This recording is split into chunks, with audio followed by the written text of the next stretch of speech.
Welcome to Manjula life style. இன்றைக்கி நம்ம வெள்ளை குருமா செய்ய போகிறோம். அதுக்கு தேவையான பொருட்கள்: பட்டாணி ஒரு 100 கிராம், 1/4 கிலோ உருளைக்கிழங்கு. இது மசாலா செய்கிறது வந்து மல்லித்தூள் ஒரு 50 கிராம், சின்ன வெங்காயம், இஞ்சி, பூண்டு, பச்சை மிளகா, பட்டை, கிராம்பு, கசகசா, தேங்காய். தாளிப்பதற்கு புதினா, தேவையான அளவு ஆயில் ஊற்றிக்கலாம். வணக்கிறதுக்கு எண்ணெய் காயிடும். இந்த குருமா செஞ்சிங்கன்னா சாப்பாட்டுக்கு இட்லி, தோசை, சப்பாத்தி, பூரி எல்லாத்துக்குமே நல்லாயிருக்கும். இது செஞ்சு சாப்பிடுவாங்க, நல்லாயிருக்கும். சின்ன வெங்காயம் போட்டுக்கலாம். ஒரு 150 சின்ன வெங்காயம்.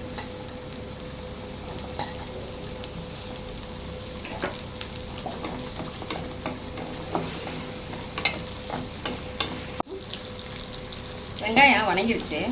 பச்சை மிளகா போட்டுக்கலாம். ஒரு 10-12 பச்சை மிளகா. காரம் இதுதான் போட்டுக்கலாம். நல்லா வணக்கம்.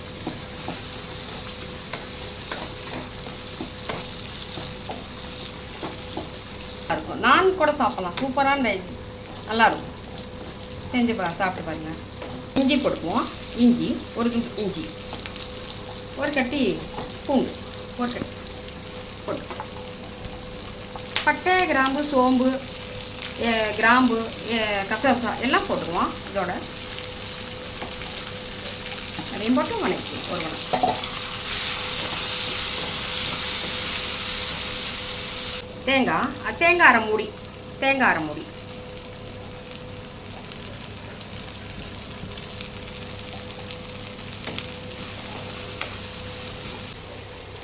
வெறும் மல்லித்தூள் 50 கிராம் போட்டுருவோம்.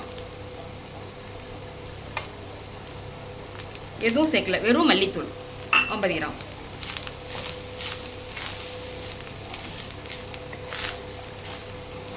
கொஞ்சம் தீயை குறைச்சிக்கோ, சிம்மில் வச்சுக்கோ. அது வணங்கிடுச்சு. இது சூடாறணுன்னு அரைச்சிட்டு பார்ப்போம். மசாலா அரைச்சிட்டு வந்துட்டோம். இப்போ நம்ம வானிலை வச்சுட்டோம். இந்தாங்க டேஸ்ட்டாக பற்ற வச்சு ஆயில் ஊற்றிக்கலாம். தேவையான அளவு ஆயில்.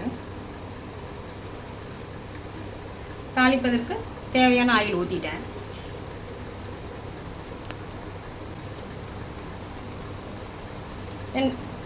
ரெண்டு 3 ஏலக்காய்,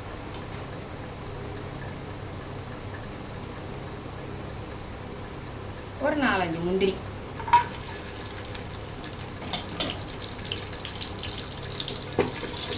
கொஞ்சம் பொரிக்கிட்டோம்.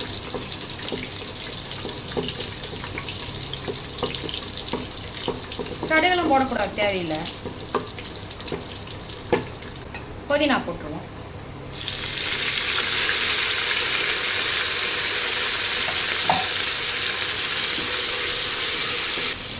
அரைச்சி வச்ச மசாலாவை போட்டுருவோம். ஒரு கலந்து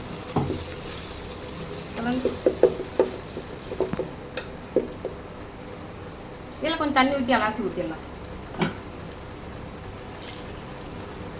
குழம்புக்கு தேவையான அளவு தண்ணி ஊற்றிக்கலாம்.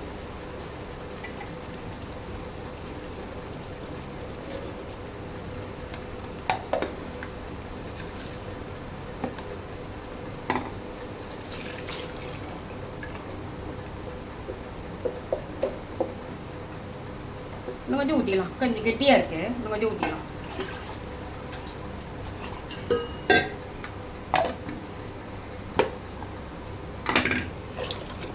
ஊற்றியாச்சு.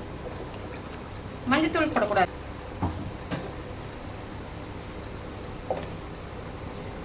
இந்த குழம்புக்கு தேவையான அளவு உப்பு போட்டுக்கலாம். போட்டு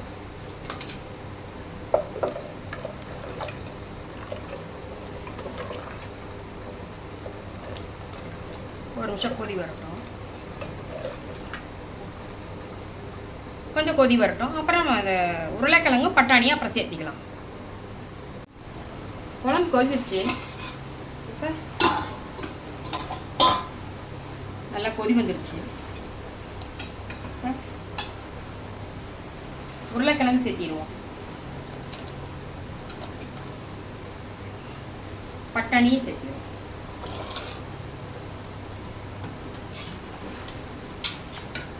கொஞ்சம் கொதி வரும். பட்டாணி உருளைக்கிழங்கு போட்டோம்.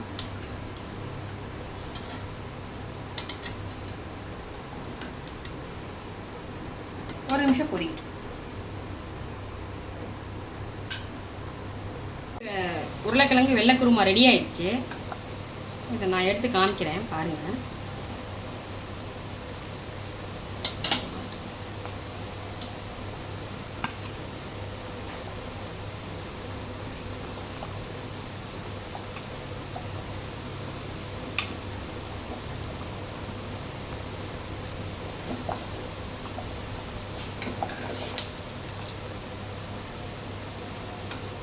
பட்டாணி வெள்ளை குருமா ரெடி ஆயிடுச்சு. இதை நீங்கள் செஞ்சு பாருங்கள்.